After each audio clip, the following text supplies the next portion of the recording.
Bonjour à tous, nouvelle émission de Star Wars. Aujourd'hui, nous allons parler à trois. Saïgon, Krasnodar, Moscou. Nous en parlerons à trois de l'actualité parce qu'elle est assez importante en réalité.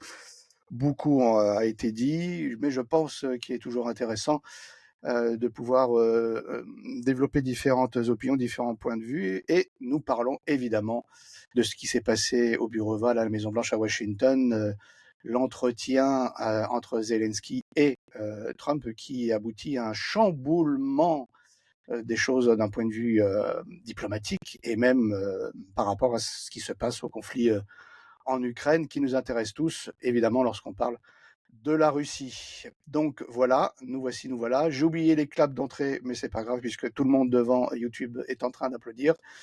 Et donc, petite introduction de ma part. J'ai coupé à notre ami pour l'instant Simon parce que il y a du bruit à Saïgon. Et donc, voilà. Et donc, on va partir sur ça. On va pas refaire la géopolitique depuis le début de ce qui s'est passé, mais prenons ce fait, entretien donc de Zelensky qui arrive à Washington.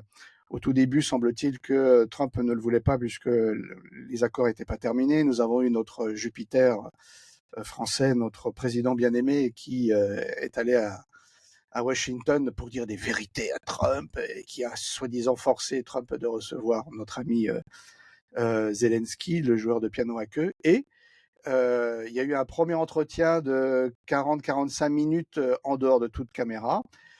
Tout était prêt, ils allaient signer les accords, etc. Semble-t-il qu'il a été, même pendant le face-à-face, on va dire, hors caméra, il a été un peu désobligeant, mais ça a été supporté. Et il y a eu après la phase ouverte aux caméras qui a duré un peu plus de 40 minutes. Et c'est les dernières 8-10 minutes, je crois, où là, ça a complètement dérapé. Alors, il y a le discours occidental comme quoi c'était un traquenard de Trump, de l'administration, et ainsi de suite. Et lorsqu'on voit le déroulé, et en particulier les récits des gens qui ont assisté aux deux conversations différentes, et en particulier lorsque vous avez regardé intégralement la conférence, on va dire, pas une conférence de presse, mais l'entretien avec les journalistes au bureau Oval ouvert. Donc, on voit bien que c'est Zelensky qui a commencé à taper directement Vance personnellement. S'il restait sur le côté politique, ça peut rester sur le côté politique. Mais il a commencé à le prendre de haut. Et à partir de là, ça a commencé à déraper. Et vous avez vu la suite. Et aujourd'hui vient de tomber, même si c'est temporaire, les États-Unis ne livrent plus d'armes et d'argent jusqu'à temps que Zelensky vienne mettre genou à terre, s'excuser, signer les accords et certainement partir pour une vie meilleure. Donc voilà la situation. Nous allons laisser peut-être notre ami le plus lointain, qui a une qualité d'image assez particulière, mais je vais lui donner la voix et ça nous permettra d'avoir un point de vue nomade sur la géopolitique et peut-être comment lui, depuis Saïgon, voit ces choses. Parce que les gens qui n'ont pas l'habitude de... Alors, voyager en vacances, c'est une chose, mais de vivre à l'étranger, loin de son pays de référence où on est né, où on a vécu, on a grandi, ça donne une vision différente. Et lorsqu'on voyage dans un autre pays, on a encore une autre vision différente. C'est difficile à expliquer lorsque on ne pratique pas cette vie nomade. Donc je laisse la parole à notre ami Simon. Je lui... Alors, c'est à toi d'ouvrir ta... Attends, voilà. Oh yeah, Simon, c'est c'est à bon. toi. On peut rock and roll maintenant. Eh bien, je te remercie de me donner la parole. Je vous salue tous les deux, puisque voilà, jusqu'à présent, je me suis tout sage. Euh, Ma qualité d'image, j'espère qu'elle sera pas trop pourrie. Ma qualité de son aussi, en fait, pour ne rien cacher à personne, être totalement transparent avec notre audience. J'ai pas vu l'heure passer et au lieu de rentrer chez moi, bah, je suis resté dans un café à écrire des emails. Emails de vente, attention, hein.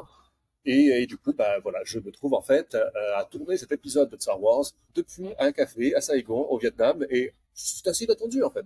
C'est vrai que c'est assez inattendu, c'est original. Pour revenir sur le sujet, alors, à la base, ce que font les Américains, ce que fait Trump, le président qu'ils choisissent, j'aimerais qu'ils s'y intéressent autant que j'aimerais que, oui c'est ça, j'aimerais que eux s'intéressent au président des autres pays et qui est élu autant que moi je m'intéresse à qui est élu dans leur pays.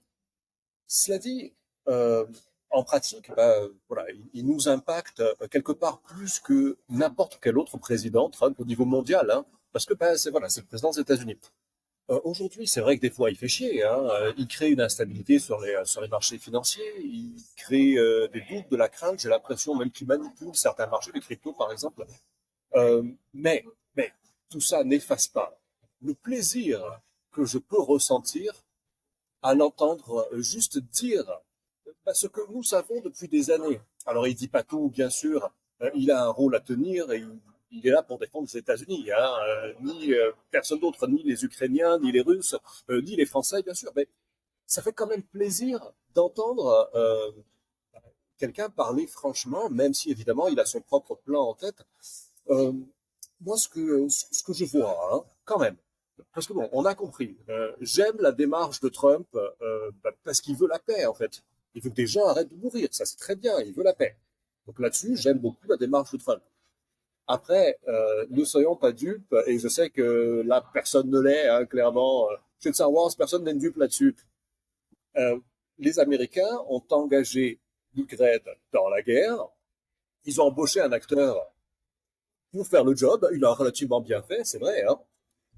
Et puis, comme nous en parlions il y a longtemps de ça, Fabrice et moi, on en parlait ensemble, Fabrice, euh, bah, ils ont fini par le lâcher et lui faire porter le chapeau, genre, regarde, t'as perdu la guerre, frérot.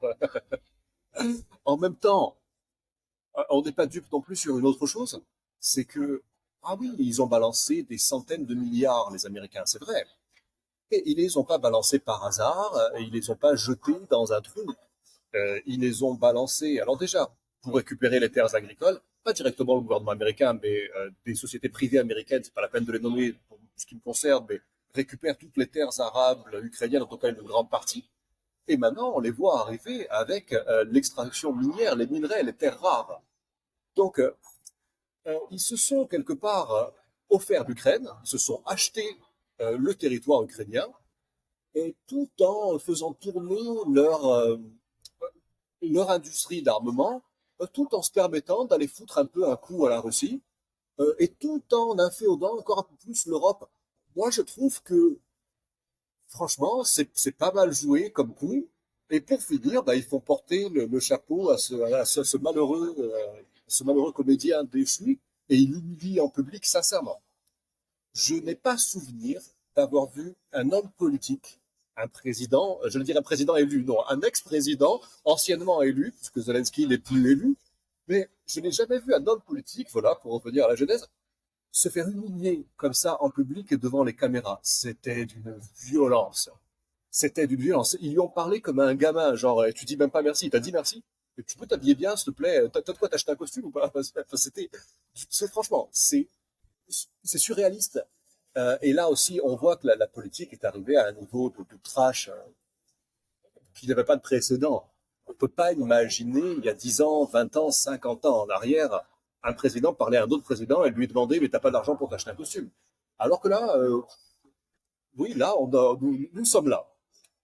Après, pour terminer un petit peu ce que moi je ressens de cette rencontre, ça fait quand même marrer quand je vois les réactions des gauchistes en Europe. Euh, la dernière fois, je regardais sur Facebook. J'aime bien des fois regarder sur Facebook. Je poste rien, mais j'aime regarder parce que ça me donne un petit peu le feeling de ce que les gens en France pensent et disent. Et je voyais des photos de Zelensky passer avec la légende, le leader du monde libre. C'est beau. Je pense qu'il ne penserait pas la même chose s'il se faisait circonscrire de force dans les rues d'Odessa par un président qui n'est plus élu et qui se maintient au pouvoir par les moyens que nous connaissons. Je pense qu'ils verraient peut-être différemment leur leader du monde libre. Mais aujourd'hui, ils le voient comme ça et je trouve ça, c'est mignon en fait. Voilà, je trouve ça mignon. Je l'ai fini de mon laïus, je prends la parole. Je te recoupe la parole, mais alors notre ami moscovite, qu'as-tu à Salut. dire sur ce que vient de dire notre ami Simon? Ouais, salut Fabrice, salut Salut. Simon. Avant d'approfondir, moi, le ressenti depuis Moscou, quand je regarde mes proches, ça n'a pas été perçu comme un signal super positif. Tu vois, par exemple, je regarde ma compagne, qui est pas du tout politisée. En fait, elle regarde même pas l'actu en général. Quand on parle d'actu, souvent c'est moi qui lui parle de quelque chose ou vraiment c'est quelque chose de majeur dont elle a entendu parler au boulot. Mais là, pour le coup, elle avait vu passer plein de mèmes sur ce qui s'était passé.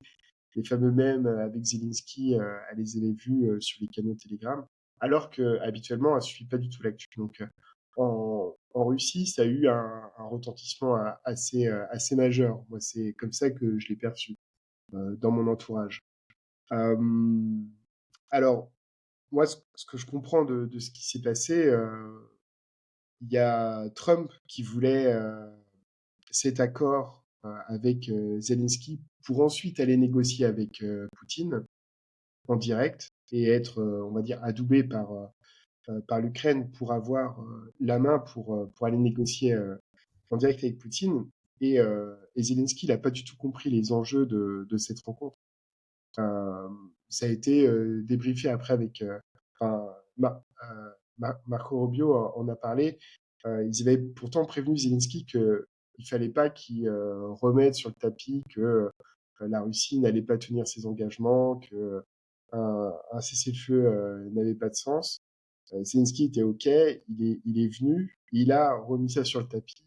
Je trouve que Trump, il a été hyper patient. Quand on regarde toute la discussion, alors pas juste effectivement ce que tu disais, hein, les dernières minutes où ça part en clash, mais les 40 minutes avant, Mmh. il prend le temps de lui expliquer et réexpliquer. Il y a l'accord qui est sur la table. Et Trump, il attend que ça. Il attend juste que Zelensky signe. Et Zelensky repart sur les Russes, ils sont méchants, les massacres, ils tiennent pas leurs engagements. Et ils signent pas. Et je sais pas, moi j'ai la perception que c'est quelqu'un qui a été formaté là pendant 3 ans à venir chouiner en Europe pour réclamer des milliards. Et il s'est pas embrayé sur ce qui devrait être son attitude actuelle, c'est-à-dire trouver une solution de fin à ce conflit et puis négocier la paix. Il avait, enfin moi je comprends pas son attitude, vraiment à Zelensky. Il avait tout intérêt à laisser la main à Trump, qui est en position quand même probablement la personne la plus à même de négocier la paix avec la Russie. Il avait tout intérêt à lui laisser la main.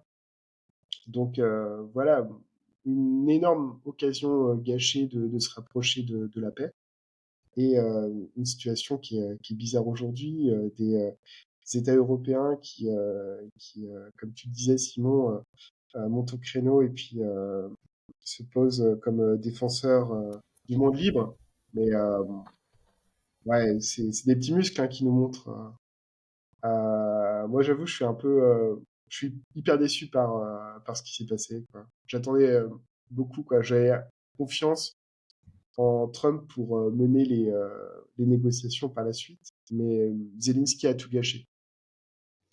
Moi, je pense que compte rendu plus ou moins rapide, mais qu'il fallait le faire sur qu'a fait Simon sur les réalités des enjeux, que c'est un plan américain, que ce soit Biden ou Trump, c'est juste la forme qui change, mais le fond reste le même. Même si Biden aurait fait autrement, il aurait fait effectivement continuer la guerre jusqu'à la fin, etc. Ça n'aurait pas été dans l'intérêt d'ailleurs des États-Unis. La Trump a bien compris qu'à un moment il fallait retirer ses billes pour garder ce qu'ils avaient déjà fait, et à savoir ce qu'ils ont fait en Europe, comme personne n'en parle, mais de plus en plus des discussions que Nord Stream, il va être réparé, il va être réouvert, mais que le propriétaire va changer et qu'il serait américain. C'est-à-dire que les gars, ils font sauter quelque chose qu'ils ne contrôlent pas. Et puis après, ils le contrôlent, et puis ils vont avoir une machine à cash en conservant le contrôle de la fourniture de gaz à l'Allemagne, c'est-à-dire un moyen supplémentaire de le vassiliser. Mais ça, même les dirigeants européens, des fois je me dis, mais non, ils font semblant, ils comprennent ce qui se passe, mais pour des raisons X, Y, ils tiennent ce discours. Mais quand tu entends même des fois des interviews plus intimistes, comme ils disent, de certains de ces dirigeants européens, sérieusement, je pense vraiment qu'ils croient à leur discours, à leur narratif. Sauf que là, ils ont effectivement une baffe de réalité qui se prennent dans la tête. Et ça leur fait tout drôle de s'apercevoir que bah, ils ne peuvent pas aller, si tant est qu'ils voudraient y aller, si tant est qu'ils auraient les soldats, si tant est qu'ils auraient les armes, si tant est qu'ils auraient les munitions et qu'ils voudraient aller en Ukraine. Et encore, ils ont dit en Ukraine, mais loin de la ligne de front quand même, hein. C'est-à-dire là, ce que veulent, par exemple, les Anglais, ils aimeraient bien aller à Odessa, hein, évidemment. On s'imagine bien la chose. Et les Français, ils auraient certainement l'endroit le plus pourri autour de Kiev. Mais l'idée, c'est que comment dire ça, c'est que eux-mêmes sont arrivés à la conclusion qu'ils devaient demander la protection aérienne euh, américaine, et que les Américains ont fait, mais pas question, ni aérienne, ni soldats, vous vous démerdez les gars. Et puis autant au niveau de Poutine, au niveau du ministère des Affaires étrangères, enfin à différents niveaux en Russie, il a été bien indiqué. Mais déjà, c'est pas un sujet de lequel on discute. Les troupes étrangères, et puis deux, en filigrane, écoutez, les observateurs de l'OSCE dans le Donbass, ils ont travaillé pour les services de renseignement ukrainiens pendant des années, donc on le sait maintenant, il y a des documents, donc il faut arrêter, ça ne fonctionnera pas. Et que l'opération militaire spéciale, entre autres aujourd'hui, dans ce qui est avancé dans les conditions, c'est la démilitarisation et la neutralisation. Donc c'est pas la présence de troupes étrangères, certainement, parce que quand des troupes étrangères viennent, on ne sait pas quand est-ce qu'elles partent, comme toujours. Donc on est dans une situation où on voit aujourd'hui les Européens poussés à bout, mais toujours dans leur... Et là, ils rejoignent en fait le monde de Zelensky, ou Zelensky rejoint leur monde. Je vais redire des choses qui ont déjà été dites, mais c'est un peu un monde enfantin où la pensée magique, on pense, et parce qu'on pense et qu'on le veut beaucoup, ça va apparaître, quoi, les vœux du Père Noël. Sauf que la réalité, on va mettre des milliards, on va mettre des centaines de milliards. Alors déjà, où ils vont prendre l'argent? Alors, on sait très bien où ils vont les prendre, mais je pense que les gens vont pas être très contents. Et puis, vous allez dire, depuis le Covid, les gens s'autorisent bien des fois à signer pour sortir dehors eux-mêmes. Et puis, lorsqu'on leur a dit qu'il fallait rendre les armes et même les couteaux, ils sont allés les rendre à la gendarmerie. Beaucoup l'ont fait.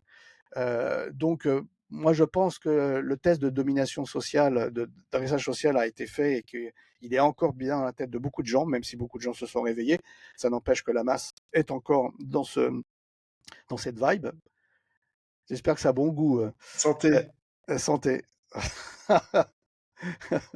et, le, et donc, on arrive aujourd'hui à la situation où ce monde européen occidentalisé voit son boss d'un seul coup changer de braquet, et ils ne comprennent pas parce qu'ils étaient habitués à cela. C'est la casse où ils ont leurs petits privilèges, leur petit monde, leur petit narratif. Et là, d'un seul coup, c'est dur du jour au lendemain de se prendre des baffes et des coups de pied dans les fesses. Mais là, en ce moment, avec le sommet de Londres, on a vu que c'est que de la parole. Il n'y a absolument rien derrière. Et bien heureux d'ailleurs qu'ils n'aient pas les moyens. Par contre, évidemment, l'Angleterre va tout faire pour que ça capote, parce que eux ont déjà signé un accord sur les minerais avec les Ukrainiens, pas encore les Américains. Donc il y a même un conflit plus ou moins avec les Anglais, avec les Américains, il y a aussi ça qui se joue. Bon, les Allemands, les Français sont en route, les Allemands parce que ils font waf waf, et puis les Français, nous avons le psychopathe en tant que président qui fait tout et n'importe quoi.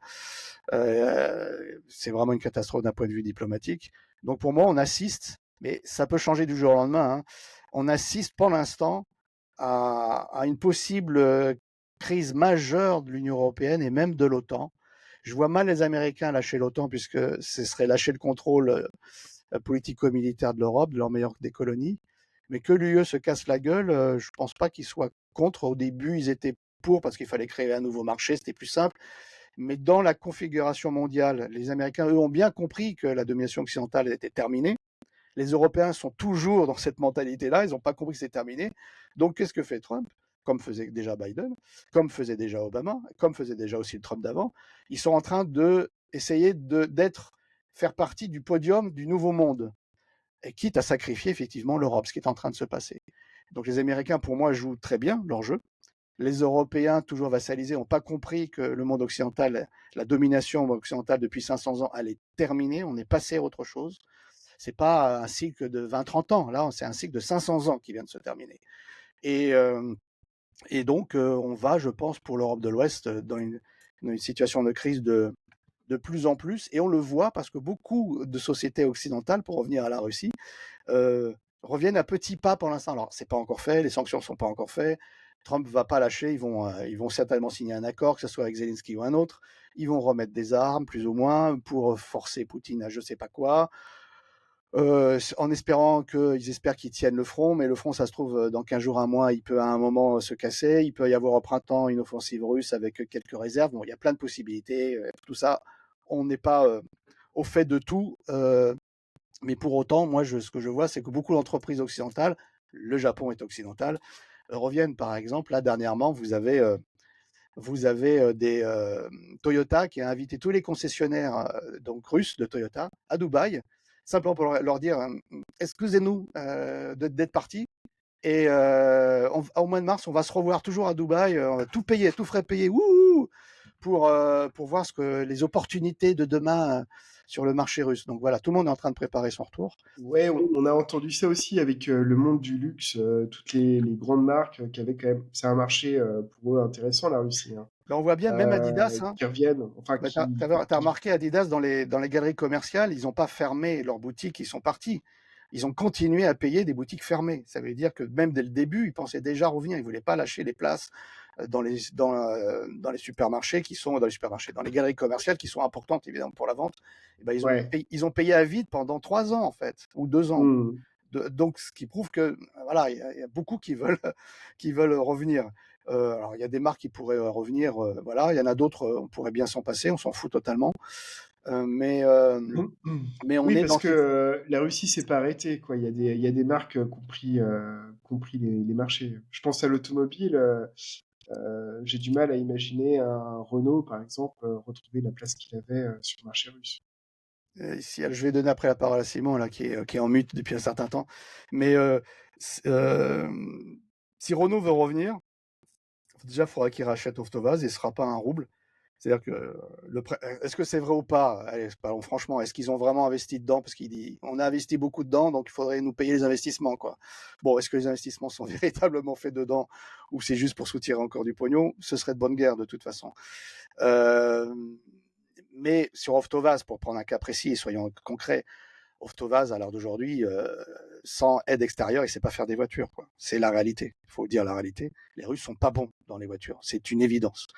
Et que le retour de Renault avec Oftovaz, c'est peut-être pas une mauvaise chose. Mais certaines usines d'Oftovaz produisent déjà des voitures aujourd'hui chinoises sous un nouveau branding.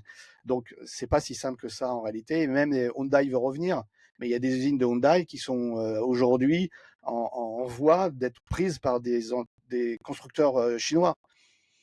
Donc, voilà. Après, c'est vrai que il y a toujours des gens, ils voudront toujours acheter des Mercedes, des Audi. Moi, j'ai jamais vu depuis qu'il y a des sanctions autant de Mercedes dans ma ville, ce qui prouve que même en payant 2 fois plus cher, les gens ils s'en foutent, ils peuvent acheter. Mais pour la classe moyenne, ceux qui peuvent pas se payer des voitures à 150 000 $, bah, s'acheter le même niveau à 50 000 $, ça c'est du chinois. Et quand on les connaît, parce que je connais beaucoup de Français qui disent oui, c'est de la merde, etc. Non, mais parce que vous connaissez pas les voitures chinoises, vous ne les avez pas en France. Et ce qu'on a, nous, en Russie, c'est très peu de marques, parce qu'il y a 100 marques en Chine. Et j'avais vu, il y avait à peu près une quinzaine, 16 marques chinoises en Russie, et encore, moi, j'en décompte véritablement que 6 sur ma ville. Hmm. Et c'est pas des voitures entrée de gamme, quoi, pas du tout, au contraire. C'est des voitures qui coûtent très très cher, enfin très cher, relatif dans les bagnoles, mais c'est plusieurs millions, évidemment. C'est pas une entrée de gamme. Allez, on va te faire une voiture à 1 million de roubles, c'est une voiture à 10 000 euros. Non, on va pas te faire à 10 000, pas à 20 000. Tu as des voitures qui, aujourd'hui, chinoises, tu les achètes entre 50 et 100 000. Non, c'est à peu près ça, quoi. Après, tu as des bonnes voitures aussi autour de 3 millions, 3 millions et demi. Ça fait à peu près, on va dire 30 000 pour un Français, 30 000 euros. Donc voilà. Euh, Simon, je te laisse la parole peut-être pour continuer notre conversation. Vois-tu beaucoup de voitures chinoises au Vietnam? Et d'ailleurs, vois-tu des voitures vietnamiennes au Vietnam? Parce que je sais qu'il y a une marque vietnamienne de voitures de SUV. Alors, je vois très peu de voitures chinoises au Vietnam. Je vois des voitures japonaises, coréennes. Je vois des Hyundai, des Kia, des Toyota, et très peu de marques chinoises. Et je vois aussi pas mal de voitures vietnamiennes. Tu en parles, c'est intéressant parce que je pense que tous les gens dans le Vietnam connaissent les voitures Mm. VinFast qui sont fabriquées au Vietnam. Mm. Ils ont très peu de voitures européennes, très peu. De temps en temps, tu vois une Mercedes et tu la remarques, tu vois, il y a une Mercedes là-bas. Tu vois jamais de voiture française, jamais de voiture italienne, jamais de voiture anglaise. Tu vois quelques voitures allemandes, parfois une voiture américaine, mais là aussi c'est super rare, extrêmement rare une voiture américaine, voire une Dodge, un truc comme ça, super rare.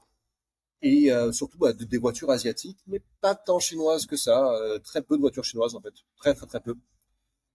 Euh, sur l'autre point, je me rends compte qu'en fait, nous avons, moi le premier, hein, utilisé un raccourci pendant des années.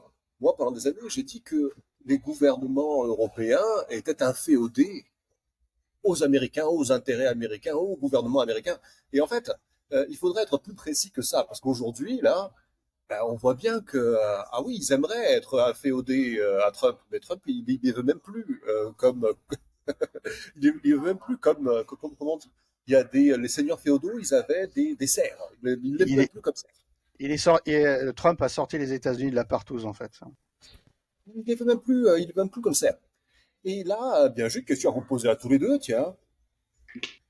Nos gouvernements européens, nos gouvernants, n'étant pas strictement inféodés aux Américains, j'ai ma petite idée, mais ils sont donc inféodés à qui? À qui sont-ils inféodés? Il y a plusieurs variantes, hein. Après, moi, les complots existent, mais je suis pas complotiste. Je n'essaye pas de voir qu'il y a grande organisation qui manipule tout, etc. Parce que c'est une facilité d'esprit on cherche, on cherche à comprendre des choses qui sont plus complexes et qui sont des fois sont assez simples, hein. C'est juste des rapports et d'intérêts divers. Ce qu'on appelle l'état profond, c'est pas un complot d'une personne ou d'un groupe. C'est des intérêts combinés de Mhm. gens qui s'amusent avec le théâtre démocratique, c'est une évidence.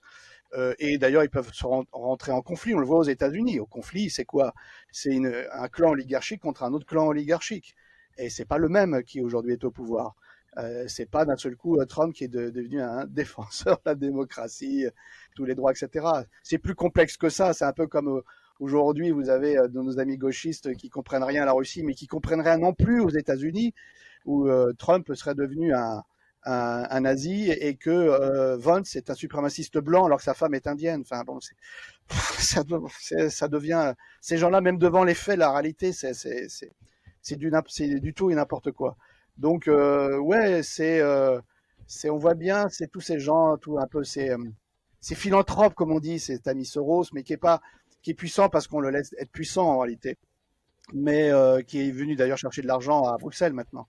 Mais il y a cela, et puis après, il y a toute cette caste européenne dans les différents pays, mais ils se ressemblent plus ou moins, mais la pire, je pense, l'Allemagne a une bonne caste aussi, mais d'une autre manière, mais la France a quand même bon, l'Angleterre, c'est devenu dégénéré, mais en France, on n'est pas encore à ce point-là comme en Angleterre, mais on y est quand même, on a cette caste qui en fait s'en fout de l'idéologie, parce que Macron, si pour rester au pouvoir, il devait d'un seul coup taper sur les woke, LGBT, il en a rien à foutre. Il est au centre du jeu et tout ce qu'il veut, alors lui, c'est psychiatrique, il a besoin qu'on le regarde, qu'on le voit, machin, on sait à peu près tout ça aujourd'hui, mais au-delà de ça, le système, il penche d'un côté ou un autre. Si aujourd'hui vous avez C8 qui a été supprimé, c'est pas parce que d'un seul coup nos amis gauchistes, on va dire, veulent taper une chaîne qui défend la liberté d'expression. C'est des clans qui se tapent. Moi, je suis pour que tout le monde puisse s'exprimer, hein, donc je trouve que la censure de C8 est une saloperie. Mais je pense qu'en France, s'il y a un discours qui a été mis en avant, si certains candidats ont été mis en avant, c'est que ça arrangeait certains oligarques français aussi pour leurs petites affaires judiciaires ou leurs petites affaires en Afrique. Bon, voilà.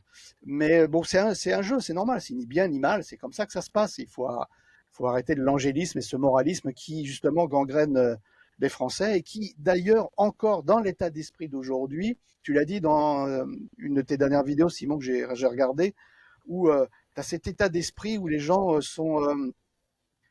ils s'en rendent pas compte, mais ils sont imprégnés de cette façon de toujours un peu cracher sur celui-là qui réussit ou qui veut réussir ou qui veut sortir de sa classe ou de sa condition c'est comme le panier de crabes et on le rattrape et non, reste avec nous. Je veux que tu sois pauvre et malheureux avec nous, en fait. Et ça aboutit que ça crée beaucoup de rêveurs. Et quand on rêve sur quelque chose et que la déception arrive, et ben évidemment, on tombe en dépression. Et c'est la situation de nos élites aujourd'hui qui rêvaient que on va dire l'Amérique de Biden continue. Et puis quand elle est partie, ben ils se sont trouvés un peu orphelins de leur maître de cérémonie. Mais comme avait dit Poutine, et je vais conclure mon intervention là-dessus, oui, mais de toute façon, la queue du chien vient bientôt remuer dans le sens que Washington va vouloir. Et on le voit déjà depuis Londres, on le voit déjà. Les médias peuvent hurler, nos médias subventionnés français peuvent hurler, ils peuvent faire des leçons de morale et tout ce qu'ils veulent, mais bon, c'est là qu'on voit que finalement leur pouvoir médiatique n'est pas si fort que ça en réalité, parce que face aux réalités, ben, ils ne sont que des aboyeurs. Donc le système n'est fort que parce que les gens pensent qu'il fonctionne et qu'il est fort. Et le vrai travail, c'est de déconstruction, de démontrer que tout ça, et c'est ça dont ils ont peur, et pour ça qu'ils veulent contrôler, ils sont sur les chaînes, comme ils ont censuré la chaîne de notre ami Thomas, c'est ce genre de choses. Ils ont peur, pas tellement qu'il y ait un discours différent, mais c'est que les gens, en s'appropriant un discours différent, commencent à réfléchir et à s'apercevoir que tout est une supercherie, que la retraite est une supercherie aujourd'hui en France, c'est du Ponzi, etc., etc. Donc c'est ça le vrai travail aujourd'hui, entre guillemets, de dissident, c'est pas essayer de trouver des complots et savoir si madame a une bite. Ça, c'est pas intéressant au final. C'est de l'amusement, mais c'est pas intéressant. Ça change pas les éléments géopolitiques, ça change pas ce que vous On veut avez. savoir, on veut savoir. Ah oui, après oui, c'est le côté malsain de notre cerveau qui veut savoir, mais moi personnellement, ça me fait rire et des fois sur mes réseaux, je diffuse des trucs comme ça, mais j'en rigole, je prends ça vraiment au second degré parce que c'est pas ça qui est vraiment le plus important. Ouais, ouais. L'important, c'est de les dévoiler, les dévoiler. Et ce travail de dévoilement, d'ailleurs, ça peut permettre à certaines personnes aussi d'arrêter de se mentir et de se redécouvrir soi-même et de redevenir souverain et souverain de soi-même, de ta vie. Et donc, dans le cas qui peut aussi nous intéresser, c'est de bouger, de vivre où tu as envie, parce que la situation de la France, elle n'a pas changé du jour au lendemain, comme aux États-Unis. Certains après avoir, il y a quelques années, parlé de la Russie et que quand tu n'étais pas en Russie, tu étais un loser, aujourd'hui parlent que les États-Unis sont effectivement, avec Trump, ça y est, c'est bon, c'est devenu le pays sympa. Et d'ailleurs, tu en avais encore parlé dans une vidéo. Oui, mais c'est la société aux États-Unis, la sécurité, les drogués et les LGBT extrémistes, parce que les mecs soient homo, j'en ai rien à foutre, mais que les LGBT extrémistes en Californie sont toujours là, hein, ils n'ont pas disparu. Hein. Et donc, c'est peut-être l'occasion à beaucoup de gens de se remettre en cause, mais la liberté, ça a un prix. Et ça, je pense que les gens aiment. La servitude volontaire, c'est quand même ce qui caractérise les masses. C'est plus facile de se soumettre que de se révolter parce que le prix est plus cher à payer. Mais c'est compréhensible. Mais un homme libre, il doit, il doit pointer du doigt l'état profond, mais pas non plus s'imaginer que tout attend un sauveur. Déjà, sauve-toi. Hein. Comme disait, aide-toi de toi-même et Dieu t'aidera. Bah, sauve-toi toi-même. Puis après, tu pourras commencer effectivement à peut-être devenir un rebelle et un révolutionnaire, parce que si tu as envie de faire de la politique, si t'es pas financièrement indépendant, écoute-moi mon gars, voilà, tu finis fonctionnaire ou alors militant encarté à la CGT. Voilà, c'est tout.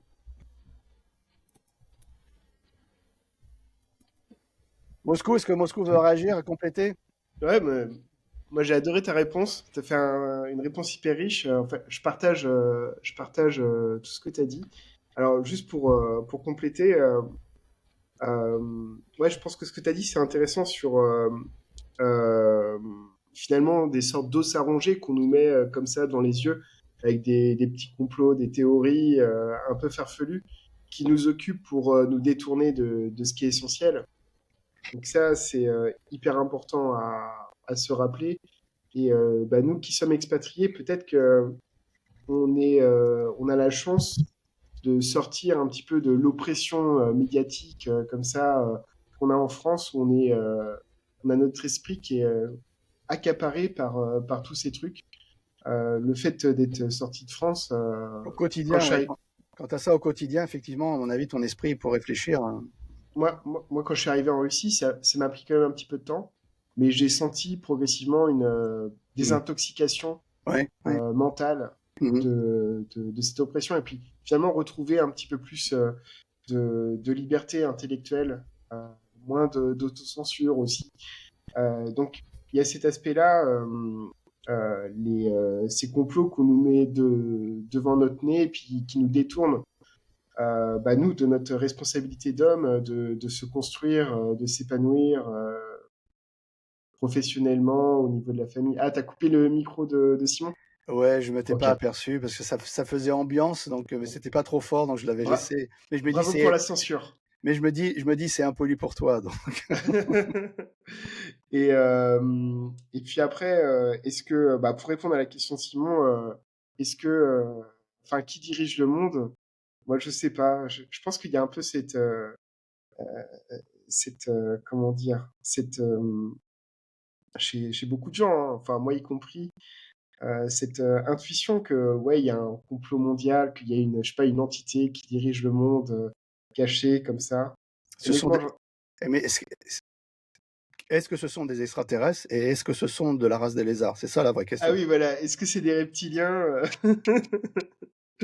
Euh, honnêtement, j'en sais rien. Et c'est vrai, on peut résumer ça. Qu'est-ce que ça change pour nous? On a tellement de choses à accomplir en tant qu'homme. 24 heures dans une journée, ça passe vite. Euh, voilà. Est-ce que c'est vraiment si important pour nous de se préoccuper de ce genre de théorie? Moi, Euh, moi, je pense qu'il faut se tenir au courant parce qu'il ne faut pas être très naïf, certaines choses, justement, pas se faire avoir quand tu as des narratifs qui arrivent, où que ce soit hein, d'ailleurs, hein, même en Russie hein, d'ailleurs, faut savoir ce qu'il en est, même si en Russie quand même tu as plus d'émissions qui te parlent de géopolitique à grandeur et qui traduisent des choses, des interventions ouais, de mais du coup, les Russes, ils sont hyper méfiants par rapport aux informations des médias. Enfin, ils ont Bon, vachement Les Russes de sont moins recul. politisés que les Français dans leurs Moi, discussions, tu le sais très bien. et Ils sont moins politisés, ils s'intéressent moins, et c'est vrai que tu avais dit, j'avais pas rebondi dessus, tu avais dit les gens autour de toi ou ouais, ta compagne, etc., s'intéressent sans plus, etc. Et c'est vrai que même moi, des gens tout autour, des fois, je leur avais envoyé un truc, je leur ai dit, écoute, là, je vais voyager, machin, bon, je précisais, mais peut-être que je partirai pas pour X, Y raison, et puis, ah, mais pourquoi? Et puis, je précise, et on me dit, ah, mais je suis pas du tout au courant. ouais, Et ouais, donc, et ils donc, s'intéressent pas à tout ça, ouais. donc j'ai refait rapidement, fait un truc, voilà ce qui s'est passé, voilà ce qui peut se passer. C'est un élément supplémentaire d'instabilité, on ne sait pas par où ça va partir. Et donc, tu peux pas prévoir certaines choses. Et à partir de là, effectivement, on m'a envoyé, ces mêmes personnes m'ont envoyé des mèmes, des trucs comme ça, parce ils sont allés voir sur leur groupe WhatsApp, puisque c'est surtout WhatsApp, et certains groupes Telegram. Et là, j'ai reçu des trucs, c'est assez amusant. Mais c'est vrai que les Russes, ils s'occupent d'eux-mêmes. C'est le côté, euh, je, je m'intéresse sur les choses sur lesquelles je peux avoir Et- euh, un effet. Euh, Exactement. Parler, Réaction directe. refaire le monde, c'est très bien quand tu es en soirée, que tu bois un verre et que tu n'as rien à foutre et que le lendemain, tu peux te réveiller à n'importe quelle heure. Mais quand tu dois te réveiller demain matin très tôt parce que tu dois aller au boulot ou tu dois te lever pour écrire tes emails de vente dans un café à Saigon, tu t'en fous un peu de ce qui se passe en réalité C'est ça. dans le monde. C'est ça. Mais on est français, donc on est quand même le côté politique, on s'y intéresse quand même un peu. Mais c'est vrai et tu l'as dit, à chaque fois que les gens, quand tu viens en tant que touriste, tu n'as qu'un petit, même pas 1% de ce que tu peux ressentir quand tu viens en Russie. Et quand tu viens en Russie, même moi, après plus de 16 années aujourd'hui en Russie, même moi encore aujourd'hui, quand je reviens en France, mais je vois le gap entre la façon dont les gens pensent ou Hmm. s'empêchent de penser, s'empêchent de dire des choses. Euh, alors que quand tu arrives en Russie, c'est une sorte de purge. C'est comme si effectivement on t'enlevait plein de scories ou de puces RFID qu'on t'aurait mis dans la tête pour te contrôler et que finalement tu te retrouves toi-même et Ouais, donc et là puis, et le fait d'avoir de la distance, Oui, ça joue beaucoup. Oui. ça implique aussi que on se sent moins proche de ses problèmes automatiquement. Oui. Et je crois que j'en avais déjà parlé. Moi, il y avait un truc qui m'avait quand même choqué. Je me suis dit, ouais, vraiment, les Russes sont très différents des Français. C'est quand il y avait eu la tentative de coup d'État de Prigojine. Alors, moi, j'étais déjà à Moscou et bah, c'était assez flou quand même. Enfin, j'étais pas très serein cette journée-là. Et je me souviens sur les groupes Telegram, il y avait des réactions différentes, mais il y avait des gens qui étaient vraiment très stressés, paniqués par la situation, des gens qui étaient voilà beaucoup plus comment dire, c'est pas fataliste en disant ouais bon peut-être qu'à la fin de la journée on aura un nouveau président et ce sera peut-être Prigojine C'est et, fou. euh, et je regardais par la fenêtre où il y avait des gens, bah, ils vivaient leur journée Oh, comme oui, si de oui. rien n'était, alors qu'il y avait quand même le dispositif qui était mis en place à Moscou. Ils avaient sorti coupé des routes, sorti des tanks, enfin, Non, mais ils se préparaient quoi. il serait pas rentré à Moscou. Hein. Non mais bien sûr, mais quand on voyait qu'on avait avec le niveau d'information qu'on avait cette journée, euh, ça serait arrivé en France, ça aurait Oui. été quand même la panique. Ah, mais en France, il serait arrivé à l'Élysée, hein, c'est évident. Mais, mais parce que, en fait, si tu as envie de faire un coup d'État, faut que tu aies plus de 3 jours de munitions. Et après, c'est bon. Donc, c'est assez facile, quoi. Ils le disent, quoi. Et puis là, en fait, ce sera même plus facile parce que si le ministre de la Défense fait ce qu'il a dit, c'est-à-dire puiser dans les réserves et donner à l'Ukraine, bah, ça se trouve, tu tiens une journée de munitions et puis tu prends le pouvoir en France, quoi. Tu sais, le système tient parce que les gens pensent qu'il tient, mais faudrait pas grand-chose pour faire tomber ce régime-là. Et c'est vrai qu'en Russie, les gens n'ont pas le même rapport. Alors, l'État est différent. Il est autoritaire sur certains points, et puis d'autre côté, ça a plus de liberté aussi. Donc, c'est compliqué à faire comprendre à un Français où tout est Ouais. centralisé. Parce que c'est un État central et en même temps fédéral. Donc, c'est un empire. Hein. Donc, c'est particulier. Et, mais ce qui fait qu'aujourd'hui, quand tu vois Zelensky il a fait une erreur monumentale, et quand tu as certains qui essayent de le défendre en disant oui, il a démontré qu'il s'écrasait pas devant, c'est le leader, machin, etc. Oui, ça. Mais moi, je regarde juste la fameuse vidéo qu'on a vue de l'ambassadrice ukrainienne à Washington qui Ouais. prenait ses mains en disant mais merde, qu'est-ce que ça veut dire? Et qui nous explique pourquoi pendant 1 heure après qu'ils l'ont foutu dehors, tu avais encore les conseillers de Zelensky qui essayaient de négocier en disant oui, non, mais non, s'il vous plaît, faites-le revenir. Non, non, non, non, tu m'as mal parlé, tu sais pas que je suis le nouveau cow-boy. Donc ça peut pas fonctionner.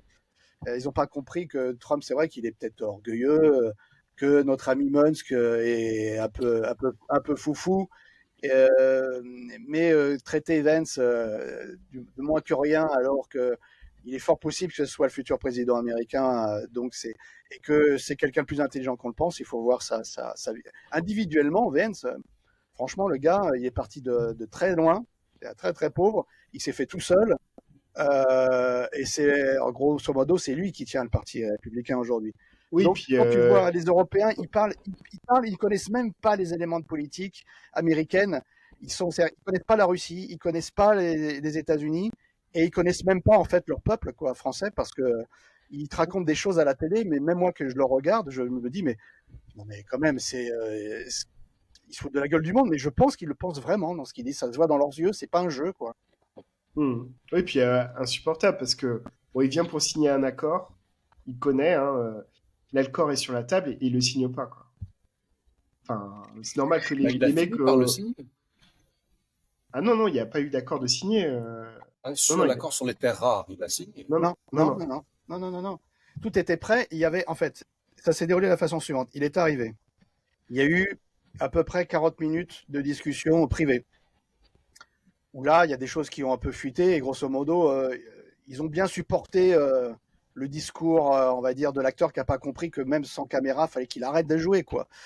Et que s'il avait des choses à dire, c'était là qu'il fallait qu'il le dise, pas en public. C'est ça qui en fait, parce qu'il aurait pu dire la même chose en privé, mais pas devant les caméras, quoi. Et après, il y a eu cette séance publique. Et à la fin, ça a déconné, mais parce que quand même, toi, tu entends le discours, même au tout début, public, où il est en train de dire oui, je suis allé en Europe, ils m'ont promis ça, mais est-ce que les États-Unis peuvent suivre? Grosso modo, le gars, il est en train de dire est-ce que toi, tu peux mettre plus sur la table? Ah, mais c'est pas toi le joueur, c'est pas toi qui a le joueur de poker, quoi. C'est pas toi qui tiens la main. Qu'est-ce que ça veut dire, quoi? Et c'est ça a accumulé. Puis quand il a tapé individuellement, il s'est fait taper. Et donc, ils l'ont foutu. À un moment, ils l'ont mis dans une pièce à côté. Les autres, Trump et son équipe, sont restés au bureau Oval pour dire, bon, qu'est-ce qu'on fait face à cette merde? Et t'as les mecs de Zelensky qui sont allés voir, disant, il peut revenir, il peut revenir. Et là, on se dit, non, non, non, il revient pas. Out, il va dehors. Et ils l'ont vraiment foutu dehors. Ils l'ont dit, bah, maintenant, tu te casses, quoi. Et pendant une heure, ces conseillers ont essayé avec les autres conseillers américains, conseillers ukrainiens, d'arranger les choses, mais la moutarde était montée au nez en public d'avoir un peu insulté et vu qu'il était arrogant et puis tout ce qu'il avait dit avant en privé et après en public devant les télévisions, on va dire là c'était bon, écoute, on t'a supporté, voilà. Mais en fait l'accord était déjà prêt. Tu avais vraiment les accords sur la table, les stylos sur la table, il n'y avait plus qu'à venir. Après ça, ils signaient, ils faisaient une conférence de presse, ils allaient bouffer et tout le monde était content grosso modo. Et il a tout gâché parce que c'est vrai que c'était vendre son pays, c'est une vérité. Mais il permettait à son pays quand même, et lui de partir tranquillement, et à son pays d'éviter la catastrophe. Et là, si rien ne change, il a suicidé son pays parce que si la guerre dure plus longtemps et que le prix que les Russes vont payer plus cher, ça va se payer en territoire. Et que jusqu'à présent, tu reconnais la Crimée, ça de toute façon, voilà, mais tu la reconnais officiellement. Tu reconnais les 4 territoires dans les frontières administratives, pas d'OTAN, etc. Et grosso modo, ça se passe comme ça. Okay. Mais là, écoute, si tu fais plus couler le sang russe et plus de coûter cher, parce que la guerre, ça coûte cher quand même à l'économie russe, quoi qu'on en dise. Même si elle se porte bien, mais quand même, ça coûte cher. Cet argent pourrait servir à autre chose. Et ben, à ce moment-là, c'est les maximalistes en Russie qui vont prendre le dessus. Et les maximalistes, c'est on prend Kharkov, on prend Odessa, donc Nikolaïev. Bon, Zaporozhye, de toute façon, c'est une évidence. Kherson, c'est une évidence. Mais on va jusqu'au Dniepr. Donc, Dnipropetrovsk, ça, on le prend aussi, quoi. Et est-ce que les Européens s'en rendent compte? Est-ce qu'ils se rendent vraiment compte qu'ils ne peuvent rien faire? Ils ont perdu la guerre. Ils ont perdu la guerre. La seule chose qu'ils peuvent faire, c'est la rendre pire. Et dans leur obsession russophobe, ils voient qu'on va faire du mal à la Russie, mais en fait, ils n'en ont rien à foutre de l'Ukraine, parce que s'ils continuent, c'est pas 20% du territoire que l'Ukraine va perdre, c'est 40%. Donc et là vraiment, il leur restera plus rien, quoi.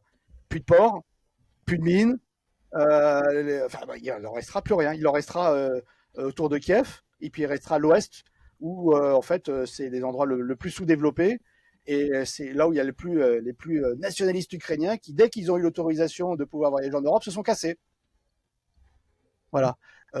Alors qu'ils n'étaient pas soumis, on va dire, au bombardement. Donc il n'y avait aucune raison qu'ils aillent à l'étranger. Hein. Mais bon, on est dans une situation vraiment depuis 2022. Ça a commencé en 2015 en fait en Syrie quand la Russie est intervenue. Mais en 2022, ça a été le premier stop, ça a été en fait la Crimée en 2014. Ils n'ont pas compris. Ils n'ont pas compris. En 2022, ils ont tout fait pour que ça arrive, hein, pour que les Russes interviennent. Mais je pense qu'ils ont cru eux-mêmes à leur propre propagande, ou parce que les rapports qu'on leur donnait, c'était ce qu'ils voulaient entendre.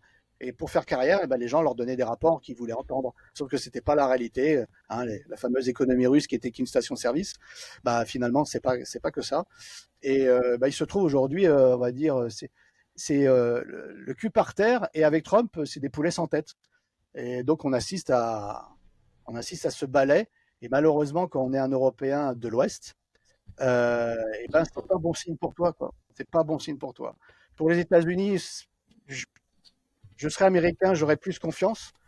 Mais quand tu as les mêmes qui te parlent de réindustrialisation et qui te font des accords de libre-échange internationaux et qui s'offusent du protectionnisme, et qui sont incapables même de lancer des commandes militaires alors que ça fait 3 ans qu'ils en parlent en commande. Ouais, on va envoyer des armes, on va construire. Alors aucun État fait des commandes militaires permettant d'aider l'Ukraine. Bon, tant mieux, hein, tant mieux pour ça. Mais je pense pas que la guerre va s'arrêter cette année. Tout du moins, elle va continuer. S'il y a une paix, elle se fera qu'à la fin de l'année, quoi. Et les sanctions cette année, je pense pas qu'ils soient tout du moins américaines, qu'elle soit levée, parce que tout le monde pense, oui, mais on va lever les sanctions de SWIFT. Oui, mais sauf que SWIFT, c'est pas américain, c'est au Luxembourg. C'est sous contrôle européen en réalité. Bon, après, si les Américains disent qu'il faut le refaire, les Européens vont se mettre au garde à vous, mais ça n'empêche que moi, personnellement, et moi, je sais pas si toi, tu ressens ça, Valentin, ou les gens autour de toi, ils parlent pas de ça, ou quand tu leur parles de sanctions, ils font, hop, ouais, de toute façon, Bon, il y a ce dont on a parlé tout à l'heure, des signaux positifs avec certaines marques qui annoncent qui sont déjà en train d'envisager un retour sur le marché russe. Euh, mais bon, ça reste évasif. Ça reste, euh, c'est vrai ça que reste parce que assez flou. pour un Russe, ou pour un Biélorusse d'ailleurs, parce qu'ils ont aussi des sanctions, pour un Russe euh, qui vit qu'en Russie, qu'est-ce que ça change pour lui? Il y a des marques qui ont disparu, il y a d'autres marques qui sont arrivées. Il n'y a rien dans la réalité, il n'y a rien qui a changé dans sa vie. Et quand tu habites en ville, au contraire, même ton niveau de vie a même augmenté. Peut-être pas pour les plus pauvres, mais quand tu es en ville, même un petit boulot de base, c'est quand même mieux qu'avant. Mais pour autant, le russe, voilà, nous, on parle ça parce qu'on est expat, on a des connexions avec l'étranger, on a des problématiques différentes. Mais pour un russe, les sanctions, ça n'a rien changé véritablement pour lui, quoi. Peut-être les vacances qui lui coûtent plus cher. Ça, par contre, c'est une vérité. Ouais, C'est, même si le rouble se renforce. oui, mais On le n'est prix pas des vacances, les au gens, pire. ils allaient où? Ils allaient au soleil, ils allaient dans le Kuban, ils allaient à Sochi, et voilà. Après, ils allaient en Crimée. Bon, même si la Crimée, ça coûte moins cher, les gens allaient en Abkhazie à côté aussi, parce que ça coûte Ah, moins cher que tu Sochi. parles pour les gens qui voyagent en Russie. Oui, Je pensais pour les Russes qui ont les les Russes qui moyens de partent à partir en vacances. l'étranger. Ouais. Les Russes qui ont Ok. parti en moyen en vacances et qui l'été, bah, allaient au soleil et à la plage, quoi. Ok. Oui, oui, oui. Mais bon, il y a aussi ça. Il y a ceux qui partent à l'étranger, que ce soit en Turquie. Enfin, de Moscou, ça coûte vraiment pas cher de partir en vacances à Istanbul. Hein. Il y a des billets low cost, pas besoin de visa. Et puis, bon, avec le renforcement du rouble, c'est économiquement moins la carotte pour les Russes qui partent à l'étranger. Je pense à ce moment-là qu'il faut quand même changer ton argent en Russie, en livre turc, parce que en Turquie, l'échange, généralement, c'est des petits filous, à Istanbul surtout. Que ce soit dans les banques ou que ce soit dans les bureaux de change en ville. Je n'ai que des mauvais souvenirs, allons-nous dire, à titre personnel. À Istanbul, moi, je trouve que ça. Enfin, c'est incroyable ce qu'ils ont fait pour développer la Ah, mais ville c'est une pour le ville. tourisme. Ah, mais c'est une ville. Mais C'est en même top. d'un Hein. point de vue infrastructure, c'est une ville hyper moderne. Hein. Quand, si on compare à Paris, bah, il n'y a même pas de comparaison possible. Non, oui, non, mais c'est pour ça que les gens qui quittent pas la France, ou même l'Allemagne, hein, parce que l'Allemagne, d'un point de vue infrastructure, c'est affligeant maintenant, mais ils se rendent pas compte que véritablement, ils sont plus au top du monde, quoi. Ils sont plus au top du monde, c'est terminé, quoi. Tu vas dans d'autres villes, oui, mais Dubaï, c'est le désert, machin. Ouais, mais ça n'empêche que ça fonctionne. Oui, alors il y a d'esclavage. Ah oui, c'est vrai qu'il y en a pas du tout en France, hein, en fait. L'immigration de base, c'est pas du tout pour exploiter les gens. Non, mais c'est pas grave, c'est pas grave. Ouais, c'est pour ça que des fois, et quand tu vois que même en France, ils ont créé des problèmes à des Français qui habitent en Russie, problèmes bancaires, on leur interdit. Moi, j'ai un ami, son argent est bloqué. Il avait une partie de l'argent qui était placé, il a des intérêts. Et ben, il y a un décret gouvernemental qui fait qu'on lui prend, qu'on lui vole 50% des bénéfices qu'il a de ses placements au nom de l'aide pour l'Ukraine. Est-ce que les Français le savent? Je suis sûr que la plupart ne le savent pas. Eh ben, lui, parce qu'il est français et qu'il habite en Russie, et qu'on lui dit, il y a un risque que tu utilises cet argent en Russie, eh ben, non seulement tu peux pas faire ce que tu en veux, il peut, mais c'est très compliqué, c'est qu'en France, et, euh, et ces placements, un peu comme qui étaient gelés un peu comme les fonds russes, bah, ils sont gelés et ils prennent la moitié dessus à un citoyen français. Voilà, il est même pas citoyen russe, hein, il est que français. Et c'est ce qu'on lui fait. Et voilà, et même avec les banques ne voulant pas, ils ont pris un avocat, etc. Et c'est l'avocat qui a découvert ce fameux décret gouvernemental. Donc en fait, l'État français est l'ennemi du citoyen français qui a l'outrecuidance de vivre en Russie. Donc quand tu as ça, et même quand tu n'as pas la double nationalité, mais surtout après quand tu as aussi la citoyenneté russe, eh ben, ça va peut-être choquer des gens, mais tu te sens de moins en moins avoir une empathie pour la France en général. Pas les Français, pas les gens, puisque ça, c'est pas leur faute. Et encore, on pourrait en discuter. Mais c'est, tu peux plus défendre l'État français, quoi. Tu peux plus défendre. Il y a des choses qui deviennent. On l'a vu quand ça commençait à Moscou. Le consulat français avait des consignes et ils aidaient pas du tout les expats. Ils faisaient tout pour qu'ils se cassent, pour qu'ils partent. Et ils ont réussi. Ouais, ouais, Ils ont ouais. réussi. C'est une vérité. Alors moi, je connais des employés au consulat qui étaient très désolés, mais bon, ils n'avaient pas le choix, quoi. Mais ça n'empêche que tout a été Ah, fait pour emmerder les Français, pour après, emmerder. il y avait des trucs, bon, c'est toujours partagé, mais moi, par exemple, bon, j'étais encore à l'époque étudiant, j'étais en dortoir universitaire. J'ai eu un appel du consulat en fait, pour savoir quel était mon plan, si je comptais revenir en France ou rester en Russie. Donc j'ai dit que moi, je voulais rester en Russie. Et j'ai trouvé ça assez bienveillant. Ils m'ont dit, bon, bah voilà, si vous restez en Russie, est-ce que vous avez un plan si on passe à un niveau de tension qui peut plus être tenu pour rentrer en France, comment vous allez faire? Enfin, j'ai trouvé ça plutôt bienveillant. C'est, Ah oui, non, ok, mais il y a, restez il en y a des Russie si vous employés. voulez, mais Ouais. soyez attentifs et puis voilà, restez pas non plus sans plan de secours au cas où on passe un seuil où il faudra vraiment agir. Bah pour peut-être conclure, parce que là, je vois le temps, il passe vite. Ouais. Euh, Notre sujet, on a un peu divergé, mais c'est normal.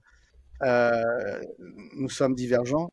Euh, c'est euh, c'est dissonant, diront certains autres. C'est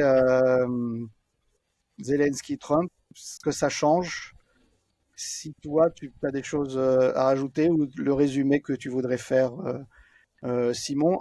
Et vu que tu as Saigon, profites-en quand même pour donner, puisque la distance, ça permet toujours de voir les choses différemment. T'es pas un simple touriste qui est passé 10 jours en all inclusive au Vietnam, donc tu as une vie, là, dans le cas précis, de digital nomade. Euh, Pas et vraiment. Je ne bouge ouais, pas. si. Je reste toujours au Non, même endroit. mais, Ça fait 2 ans que je ne parte. mais je je compte bien euh, suivre cette voie dans quelques temps également, pas simplement rester tout le temps son cul au même endroit. On n'a qu'une vie. Et donc, toi, que penses-tu, que vois-tu, quelles sont les perspectives générales? Et puis, à titre individuel, qu'est-ce que tu peux toujours, évidemment, conseiller aux gens?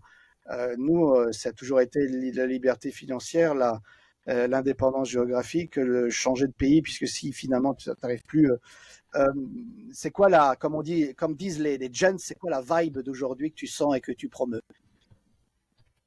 Tu sais, pour moi, ce qui est important, c'est d'avoir le choix. Je pense que on est riche de nos choix, du fait d'avoir le choix, des options que l'on a. Et on est pauvre que de ce manque d'options, de cette absence de choix. Tu vois, là, par exemple, bah, je me posais la question ce matin, tiens, je prends mon avion, je pars de Saigon ou je reste encore un peu? Parce que j'ai le choix, tu vois.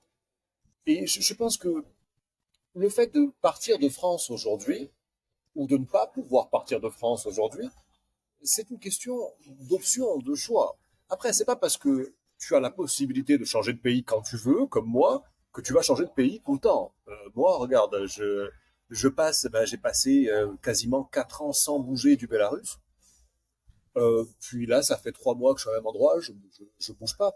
Donc, la liberté de mouvement ne s'accompagne pas forcément d'un mouvement constant. Moi, on me parle de nomadisme, j'ai horreur de ça, ça serait mon cauchemar. Tu sais, je suis revenu à Saigon, j'ai repris le même appart que l'an dernier, j'ai remis les mêmes habits dans le même placard. Parce que justement, j'ai besoin d'avoir des repères et des attaches dans ce monde. Mais, mais j'ai le choix. J'ai les attaches que je veux créer dans les endroits où je veux les créer. Donc mon message, il reste toujours le même. Il est important d'être quelqu'un, et Valentin tout à l'heure parlait du devoir d'un homme, un homme qui a le choix. Et qui, quand il fait quelque chose, il le fait par choix. Et pas parce que, ah, ben, on va faire autrement, ah, mais c'était facile, alors, vous savez, des gens qui ont le choix. Ça peut être vachement utile aussi, par exemple, quand il y a des guerres, tu vois. Il y a une guerre, il y a un conflit, il y a des sanctions. Quand tu as le choix, eh ben, tu as moins de chances de te faire jouer un type qui passait en vélo dans les rues d'Odessa et il y avait un mec du bureau de recrutement qui lui mettait un gros coup d'épaule, qui le jetait par terre sur la route et qui l'embarquait dans le camion, tu vois. Cet homme à vélo, s'il avait eu le choix, il serait parti d'Odessa avant. Donc ça sert à ça aussi. Oui, oui, mais c'est bien. Mais est-ce que tu penses que les Européens en général euh, ont conscience de ce qui est en train de se jouer en fait? Est-ce qu'ils ont conscience que parce que je conçois encore la puissance de certains médias occidentaux qui surfent sur la russophobie et qui a été bien ancrée depuis l'Union soviétique, etc. Et ça a été un peu réactualisé. Et moi, j'ai l'impression que beaucoup de gens, même si des gens ouvrent de plus en plus les yeux, mais il n'empêche qu'encore la masse croit encore. Moi, je connais des gens qui connaissent la Russie exactement ce qu'il en est et qui me sortent quand même, des gens proches de moi, et qui me sortent quand même, oui, mais à la télé, ils ont dit. J'ai dit, mais tu sais que c'est pas vrai, tu l'as vu de tes propres yeux. Mais non, il y a encore ça. Les jeunes qui ne sont pas expérimentés ou les vieux qui, dès qu'il y a quelque chose qui déconne, ils ont peur, donc ils se mettent dans le conformisme. Et puis les autres qui sont au milieu, bah, ils essayent de vivre ou de survivre. Donc je sais pas, je vois pas moi personnellement. Est-ce que tu rapidement, est-ce que tu crois, est-ce que tu fais tienne je paraphrase un Nietzsche qui disait que l'Europe ne se fera qu'au bord du gouffre. Parce que tant qu'il y a Netflix et que le frigo est rempli, même si c'est de merde, je pense pas qu'il se passera quoi que ce soit. C'est humain, hein, c'est pas une critique, hein, c'est humain. En Russie, les gens ont bougé, etc. Parce que où les gens sont reconnaissants au régime actuel, c'est parce que ils sont passés de la famine, du gangstérisme de nouveau revivre, quoi, et de pouvoir faire des projets. Et donc les gens sont reconnaissants pour ça. Et si le régime de Poutine, comme ils disent, serait si horrible et avec un niveau de vie esclavagiste, je ne pense pas qu'il pourrait rester au pouvoir. Donc, mais que penses-tu, toi, que vois-tu les perspectives à l'Ouest? Est-ce que tu crois qu'il y a assez de gens qui ont compris qu'il fallait qu'ils se donnent les choix, donc travailler pour avoir ces outils d'indépendance et après de choisir leur vie, que ce soit partir en Russie, que ce soit partir dans l'Ardèche, que ce soit partir, je sais pas, au fin fond du Wisconsin, je sais pas. Moi, je pense que, alors déjà, je pense qu'il existe un shift civilisationnel. C'est-à-dire que pendant un temps, dans l'histoire de notre planète et de notre espèce, c'est telle civilisation qui domine. Elle est le phare de l'humanité. Et puis la connaissance se déplace, et puis la richesse se déplace, et puis les capacités se déplacent. Que reste-t-il aujourd'hui de l'empire de l'empire romain, de l'époque des Grecs ou de Carthage? Qu'est-ce qu'il en reste? Il en reste rien. Si tu vas en Grèce aujourd'hui, tu te dis merde. Ces mecs-là, ils étaient à la pointe des sciences, ils étaient à la pointe du monde. Euh, il en reste rien. Et il en va de même avec toutes les civilisations qui ont précédé à la première place la nôtre. La nôtre étant cette civilisation européenne, judéo-chrétienne, qui a dominé les quelques siècles derniers. Il faut accepter que time is up, que c'est terminé, que c'est notre tour, il est passé. Le déclin est lent, le déclin est pénible, mais quelque part c'est une chance pour les autres. Et le shift, clairement, il se fait sur l'Est. C'est évident. Quand tu es en Asie, putain, c'est évident. C'est vraiment le shift, il est passé de l'Europe de l'Ouest, pas à l'Europe de l'Est, à l'Est de l'Europe. Tu vois, donc Ouais. ce monde à l'Est. Et pas que, mais en tout cas en grande partie. Il reste évidemment beaucoup de gens capables, de gens qui ne veulent pas du déclin et de la décadence. Cela dit, si une société décline, c'est parce qu'une majorité des membres de cette société qui la compose, eux-mêmes sont sur le déclin. Hein. Il n'y a pas de secret là-dedans. Si l'équipe de foot elle perd le match, c'est parce que dans l'ensemble, il y a plus de mauvais que de bons joueurs dans cette équipe, tu vois. Donc, la majorité des Français sombreront avec le navire. Je ne m'en réjouis pas, j'en suis profondément attristé. Mais j'y suis pour rien et je peux rien faire pour eux. Après, il y en a une bonne partie, elle est clairement pas négligeable, il y a une bonne partie qui veulent pas. Ils veulent pas sombrer avec le navire. Et cela, il est important, tant qu'il en est encore temps, qu'ils se donnent les moyens. Parce qu'aujourd'hui, quand tu pars de France pour aller vivre en Russie, pour aller vivre au Vietnam, tu as toujours quand même une carte de visite. Tu viens toujours d'un endroit où on t'a donné une éducation, où on t'a donné un sens des affaires, où on t'a donné un héritage culturel. Aujourd'hui, quand tu pars de France, tu pars pas du Mali. Euh, mais un jour, quand tu partiras de France, ça sera aussi handicapant qu'aujourd'hui, quand tu pars de certains pays d'Afrique, où malheureusement pour ces gens-là, ils n'ont pas eu la chance qu'ont eu la plupart des Français qui même se plaignent de leur pays, mais c'est quand même un pays aujourd'hui qui est encore super bien placé pour te donner une chance de réussir ailleurs. Donc il n'est pas trop tard pour ceux qui veulent s'en tirer. Mais il faut commencer à s'en occuper, quoi. L'idée de j'ai pas à m'occuper de grand chose, je vais à l'université, on me donne un diplôme, avec mon diplôme, j'aurai un bon boulot, je serai bien payé, et puis une fois que j'aurai fini d'être bien payé, j'aurai une bonne retraite, ils s'occuperont de tout pour moi. Le rêve de la gauche française, c'est bon, quoi. Ça marche plus. Et Eh bien, il est temps de se l'avouer. Bon, moi, ça fait longtemps que je me suis avoué, mais il y a des gens en France, voilà, qui s'imaginent, si tu veux, que s'ils ont une situation qui décline, c'est à cause de Poutine, c'est tout le temps à cause de Trump. Voilà. Et eux, ils ont rien à faire là-dedans. Tu vois, c'est pas leur faute. Alors qu'en vérité, quand l'on fait partie d'un groupe qui décline, eh ben, on a notre part à jouer dedans, fût-elle petite, infime. Ils auront du mal à changer l'avenir du pays, ça paraît impossible. Par contre, ils peuvent tout à fait changer leur avenir perso. Et je pense que c'est là-dessus qu'il faut aller. Valentin? Ouais, je partage. Euh, Malheureusement, c'est triste, hein, mais ouais, vous l'avez bien résumé. L'Europe, c'est un scénario de mort douce. On se fait bouillir à petit feu. Et bah, les solutions, elles sont probablement individuelles et uniquement individuelles. Collectivement, on va pas redresser la France, redresser l'Europe. Si on peut se sauver déjà, nous, à l'échelle individuelle, c'est déjà pas mal. Et bah oui, euh, il y a la Russie, même si c'est pas facile, l'expatriation en Russie. Probablement l'Asie, il y a d'autres terres d'accueil pour les Français qui ont encore du jus pour faire quelque chose de leur vie et qui sont pas trop encroutés dans une situation dont ils peuvent plus se sortir en France. Mhm. Mais ouais, faut pas perdre espoir. Si pour ceux qui sont en France et qui ont l'envie de faire quelque chose de leur vie, qui sentent qu'ils sont dans une situation qui a pas d'avenir en France, faut partir. Faut partir maintenant. Moi, je pense que tous les éléments géopolitiques dont on a parlé s'accélèrent. Ça, j'ai dit, ça a commencé en 2008, et le vrai basculement, c'est 2022, où là, le rideau est tombé. Qu'aujourd'hui, ils pensaient en Occident qu'ils étaient les plus forts et ils s'aperçoivent qu'en fait, non, c'est pas le cas.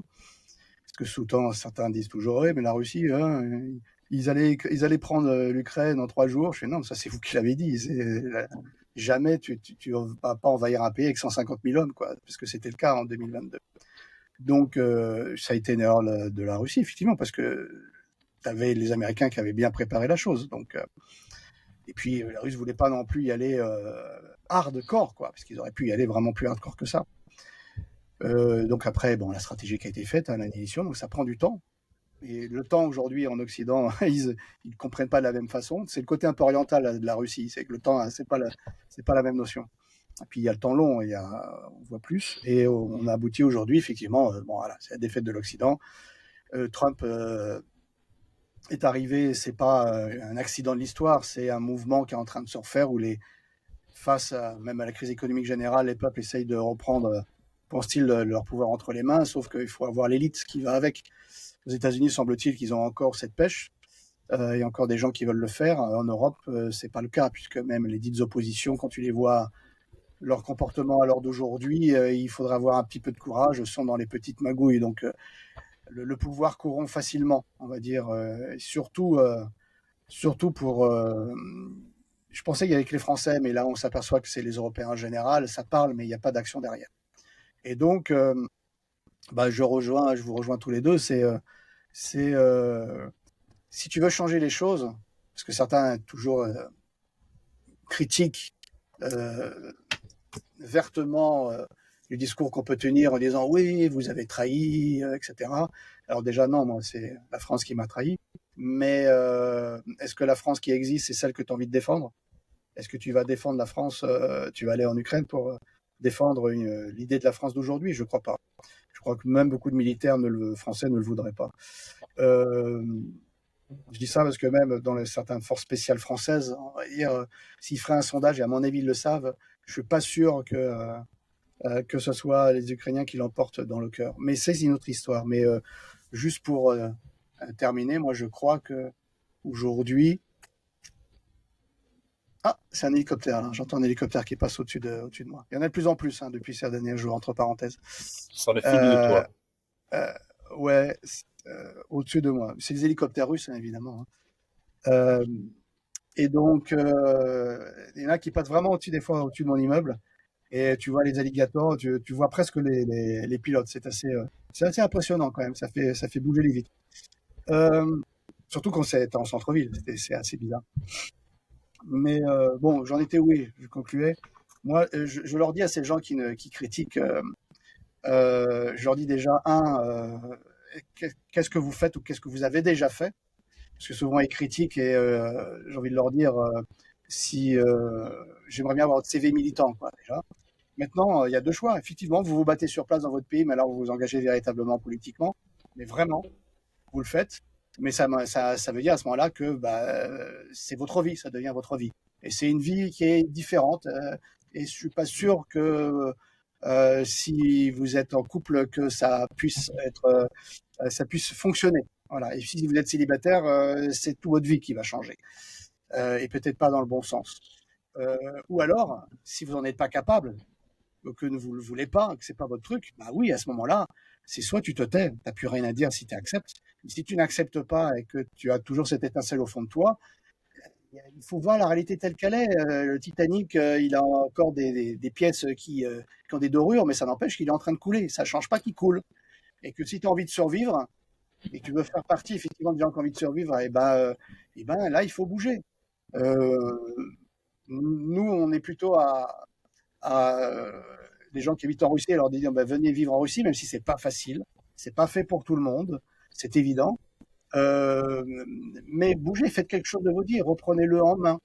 Euh, Moi, j'ai des connaissances qui leur rêve a été de vivre aux États-Unis, c'est pas mon truc.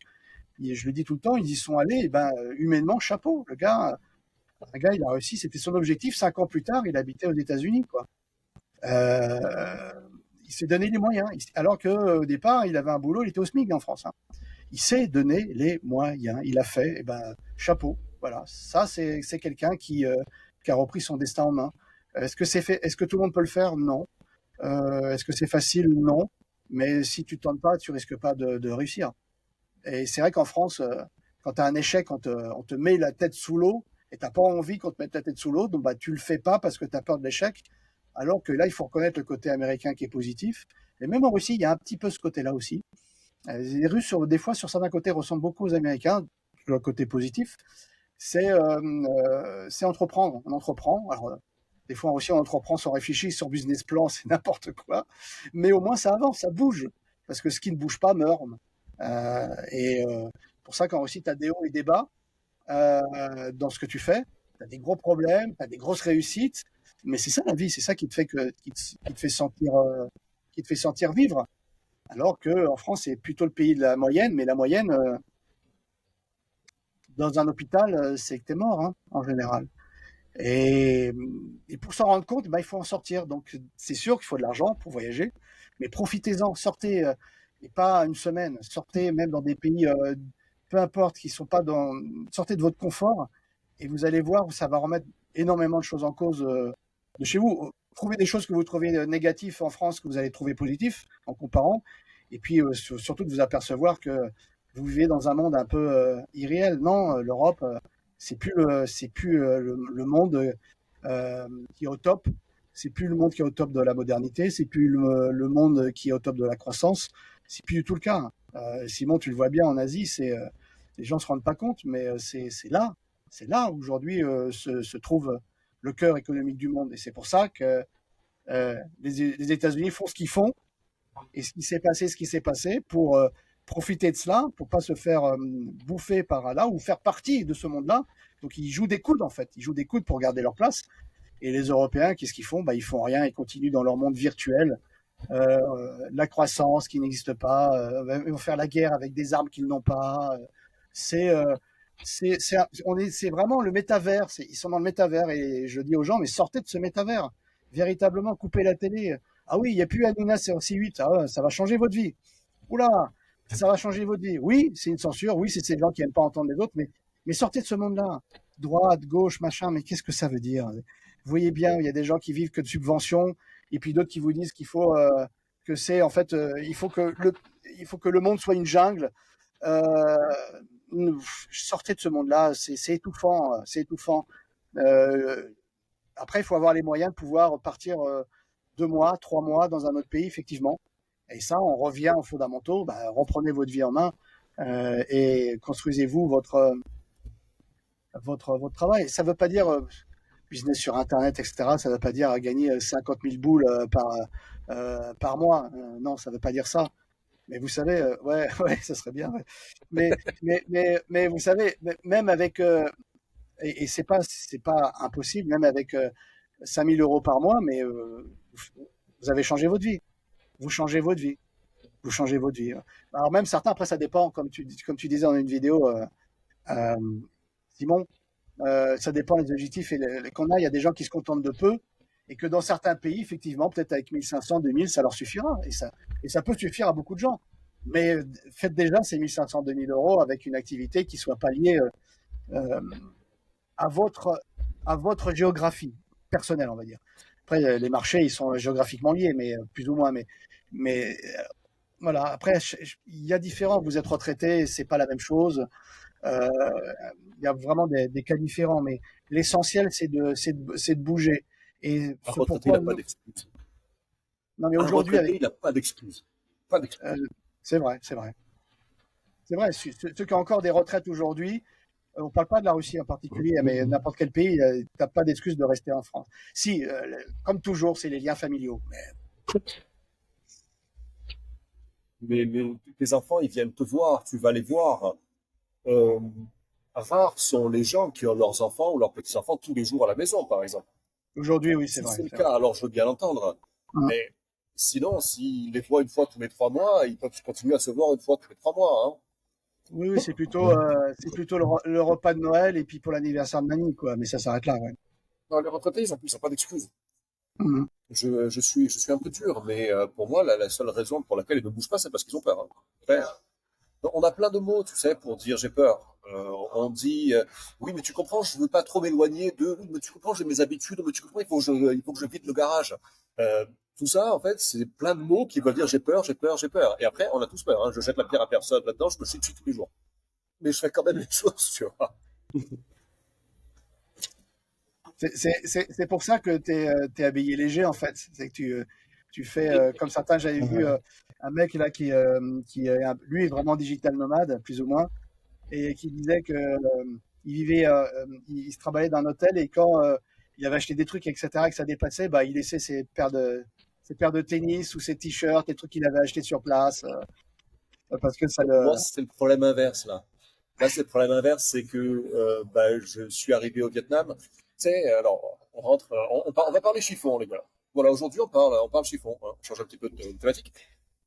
Au Bélarus, c'est dur de t'habiller quand tu es un homme normal. C'est-à-dire que soit tu te trouves habillé en adolescent américain, soit tu te trouves habillé en grand-père soviétique. Mais juste normal, c'est un peu compliqué.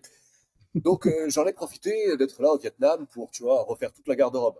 Mais là, maintenant, le problème, c'est, OK, comment je ramène ça jusque chez moi à Minsk? Donc du coup, j'achète une valise en plus. Voilà. Donc ouais, moi, là, c'est le problème inverse. Justement, je laisse rien derrière. Ok, ok, ok. Je pense qu'on va s'arrêter parce que ça va être trop long pour nos téléspectateurs, bien que moi aussi j'aurais envie encore de raconter 10 000 choses.